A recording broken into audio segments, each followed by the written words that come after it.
ഈ ഒരു പാഡിൻ്റെ ഗ്യാപ്പ് കണ്ടോ? നിങ്ങൾ നിലവിലുള്ള വാഹനത്തിന് ഇൻഫോർടൈൻമെൻറ്റ് സിസ്റ്റം, അതായത് സ്റ്റീരിയോ നിങ്ങൾ മാറ്റിയിട്ട് പുതിയ ഡിസ്പ്ലേ പോലത്തെ കാര്യങ്ങളൊക്കെ ചെയ്യുന്ന സമയത്ത് അതിൻ്റെ ബ്ലൂടൂത്തിൻ്റെ മൈക്ക് കണക്ട് ചെയ്യുന്ന സാധാരണത്തിൽ ഈ ഒരു ഭാഗത്താണ് അതിൻ്റെ ഒരു മൈക്ക് പ്ലേസ് ചെയ്യൽ. അപ്പോൾ ഈ പ്ലേസ് ചെയ്യുമ്പോൾ ഇതൊരു ക്ലിപ്പിംഗ് ടൈപ്പ് മൈക്കാണ് വരുന്നത്. ഈ ക്ലിപ്പ് നേരെ എന്ത് ചെയ്യും, ഈ ഒരു ഭാഗത്ത് ഈ ഒരു പാഡിൻ്റെ ഉള്ളിലേക്ക് ഇങ്ങനെ ഇറക്കിയിട്ട് ഇങ്ങനെ കയറ്റി വെക്കും. സാധാരണ ഒരുവിധപ്പെട്ട ആക്സറീസ് ചെയ്യുന്ന അവിടത്തൊക്കെ ഈ രീതിയിലാണ് ചെയ്യുക. അതങ്ങനെ ചെയ്ത് കഴിഞ്ഞാലുള്ള പ്രശ്നം എന്താ വെച്ചാൽ, നിങ്ങൾ ഈ വാഹനത്തിൻ്റെ ഈ ഒരു പാഡിൻ്റെ ആ ഒരു ഗ്യാപ്പ്, അതായത് ഈ ഒരു പാഡ് എത്ര നമ്മൾ കറക്റ്റ് ഫിറ്റ് ചെയ്യാൻ നോക്കിക്കഴിഞ്ഞാലും അത് ചെറിയ രീതിയിലൊരു വാവ് പൊളിച്ച് നിൽക്കുന്ന പോലെ ഇവിടെ ഒരു ഫീൽ ചെയ്യും. ഈ സൈഡ് നോക്കുകയാണെങ്കിൽ ഇത് കറക്റ്റാണ്, കാരണം അത് കറക്റ്റായിട്ട് അറ്റാച്ച് ആയിട്ട് നിൽക്കുന്നു.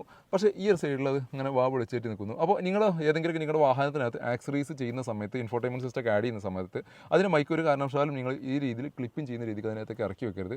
കാരണം വെച്ചാൽ നിങ്ങൾ ഭാവിയിൽ ഈ വാഹനം കൊടുക്കുന്ന സമയത്ത് ഈ ഒരു പാഡ് കറക്റ്റ് ഫിറ്റിംഗ് അല്ലാതെ നിന്ന് കഴിഞ്ഞാൽ അത് എടുക്കുന്ന ആൾക്ക് ചിലപ്പോൾ സംശയം വരും, ഇതെന്തോ സംഭവിച്ചിട്ടുണ്ട്. സാധാരണ ഇതിൽ ഈ പാഡ് അയക്കുന്ന സിറ്റുവേഷൻ വിൻഷീൽഡ് മാറാൻ വേണ്ടിയിട്ടൊക്കെ ആയിരിക്കും ഈ ഒരു പാഡ് അയക്കുക, അല്ലെങ്കിൽ ഇതിനകത്തൊക്കെ എന്തെങ്കിലുമൊക്കെ ഡാമേജ് വന്നു കഴിഞ്ഞാൽ മാത്രമേ ഈ പാഡൊക്കെ സാധാരണ ഇതിൽ അയക്കുള്ളൂ. അപ്പോൾ ആ എടുക്കുന്ന ആൾക്ക് ഓട്ടോമാറ്റിക്കലി ഒരു സംശയം വരും, ഇതിനകത്ത് എന്തെങ്കിലുമൊക്കെ ആക്സിഡൻറ്റോ അല്ലെങ്കിൽ വേറെ എന്തെങ്കിലുമൊക്കെ രീതിയിലുള്ള കാര്യങ്ങൾ നടന്നിട്ട് ഇത് അയച്ച് മാറ്റിയിട്ടുണ്ട്, അതാണ് അങ്ങനെ അത്തരത്തിൽ നിൽക്കുന്നതെന്നുള്ള സംശയം വന്ന് പിന്നെ നമ്മൾ കൺവിൻസ് ചെയ്തൊക്കെ റെഡിയാക്കി എടുക്കേണ്ടി വരും.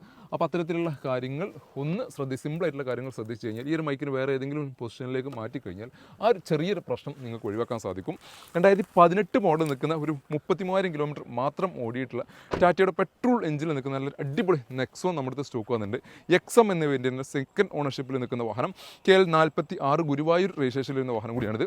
ടാറ്റയുടെ വാഹനങ്ങളുടെ ഏറ്റവും 5 സ്റ്റാർ സേഫ്റ്റി റേറ്റിംഗുള്ള ഒരു അടിപൊളി കണ്ടീഷനിൽ നിൽക്കുന്ന ഒരു വാഹനം, വേറെ പരിക്കോ കാര്യങ്ങളോ ഡാമേജോ കാര്യങ്ങളോ ഒന്നുമില്ലാത്ത പെട്രോൾ എഞ്ചിനിൽ നിൽക്കുന്നൊരു വാഹനം, ഒരു 14 to 15 റേഞ്ചിൽ പെട്രോളും മൈലേജും പ്രതീക്ഷിക്കാവുന്ന അടിപൊളി യാത്രാ കംഫർട്ട് കാര്യങ്ങൾ എല്ലാം ഉള്ള ഒരു വാഹനം കൂടിയാണ് ടാറ്റ നെക്സോൺ എന്ന വാഹനം.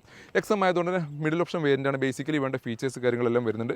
ഫോഗ് ലാംപ്സ് വരുന്നുണ്ട്, 4 ഡോർ പവറിൻ്റെ AC power steering, mirror adjustment, mirror indicator, steering controls, central locking, പിന്നെ അതേപോലെ തന്നെ സ്റ്റീരിയോ കാര്യങ്ങൾ ഇതിനകത്ത് മാറ്റിയതിന് ശേഷം ചെറിയ ഇൻഫോർടൈൻമെൻറ്റ് സിസ്റ്റം ഇതിനകത്ത് ആഡ് ചെയ്തിട്ടുണ്ട്. അങ്ങനെ അത്യാവശ്യം വേണ്ട ഫീച്ചേഴ്സ് കാര്യങ്ങളെല്ലാം നിൽക്കുന്ന നല്ല കുറ്റിയുറപ്പുള്ള ബോഡിയിൽ വരുന്ന സേഫ്റ്റിക്ക് മുൻഗണന കൊടുത്തുകൊണ്ട് ഡ്രൈവ് ചെയ്യാൻ പറ്റിയിട്ടുള്ള ഒരു അടിപൊളി കണ്ടീഷനിൽ നിൽക്കുന്ന ഒരു വാഹനം സ്വന്തമാക്കാം. 0 ഡൗൺ പേയ്മെൻറ്റിൽ വെറും 5,60,000 രൂപയ്ക്ക്. 5,60 നിങ്ങൾക്ക് ലോൺ സൗകര്യം അവൈലബിൾ ഉള്ള ഒരു വാഹനം കൂടിയാണിത്. അപ്പോൾ നിങ്ങൾ ആരെങ്കിലുമൊക്കെ നല്ല 5 സ്റ്റാർ സേഫ്റ്റി റേറ്റിംഗ് കാര്യങ്ങളെല്ലാം ഉള്ള ഒരു 0 ഡൗൺ പേയ്മെൻറ്റ് സ്വന്തമാക്കാൻ പറ്റിയ ടാറ്റ നെക്സോൺ അന്വേഷിച്ച് നടക്കുന്നവരാണെങ്കിൽ ബുക്കിങ്ങിന് വേണ്ടി ഞങ്ങളുടെ താഴെ കാണുന്ന നമ്പറിൽ ബന്ധപ്പെടുക. ഇതുപോലത്തെ വാഹന വിശേഷങ്ങൾക്ക് ഞങ്ങളുടെ പേജ് ഫോളോ ചെയ്യുക.